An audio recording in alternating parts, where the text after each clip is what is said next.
कई दिनों से मैं बहुत ज़्यादा स्ट्रेस में थी। मेरा किसी भी काम में दिल नहीं लग रहा था, कुछ भी करने को, कहीं जाने को दिल नहीं चाह रहा था। लेकिन इसी दौरान मेरी एक बेस्ट फ्रेंड मुझसे मिलने आई। वो अक्सर मुझसे मिलने आया करती थी और उसको मालूम था कि मैं बहुत ज़्यादा स्ट्रेस में हूँ, डिप्रेशन में हूँ और मेरी लाइफ में कुछ ठीक नहीं चल रहा। बातें करते-करते उसने रैंडमली मुझसे एक सवाल पूछा कि अच्छा तू ये बता कि अगर तुझे कोई साँप काट ले तो तू क्या करेगी? तो मैंने कहा कि ऑब्वियसली मैं डॉक्टर के पास जाऊँगी, मेडिकेशन लूँगी।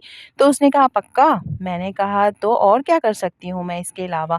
तो उसने कहा कि अच्छा तू साँप के पीछे नहीं भागेगी या साँप से ये पूछेगी नहीं कि तूने मुझे क्यों काटा? मैंने तुम्हारा क्या बिगाड़ा था? तो मैंने तुम्हारे साथ कुछ गलत तो जब किया ही नहीं तो तुमने मेरे साथ ऐसा क्यों किया? तो मैंने कहा पागल हो गई है क्या? मैं क्यों भागूँगी साँप के पीछे और मैं क्यों करूँगी उनसे ये सवाल? फिर उसने कहा इसी तरह हमारी लाइफ में भी कुछ लोग ऐसे होते हैं जो हमें तकलीफ़ देते हैं, हमें परेशान करते हैं, चाहे हमने उनके साथ कुछ गलत किया हो या ना किया हो और हम वो बातें डिज़र्व भी नहीं करते जो वो हमारे लिए कहते हैं। तो क्या हम उसके पीछे भागना शुरू हो जाएँ? या हम उन लोगों से ये पकड़-पकड़ कर पूछना शुरू हो जाएँ कि आपने हमारे साथ ऐसा क्यों किया? जबकि हमने तो आपका कुछ बिगाड़ा ही नहीं था।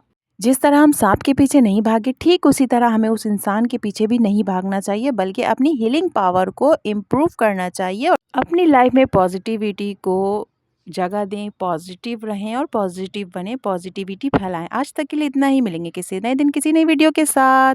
जब तक के लिए अपना बहुत ज़्यादा ख़्याल रखिएगा, क्योंकि अगर हम फिट हैं तो हमारी फैमिली हिट है। अल्लाह हाफ़िज़।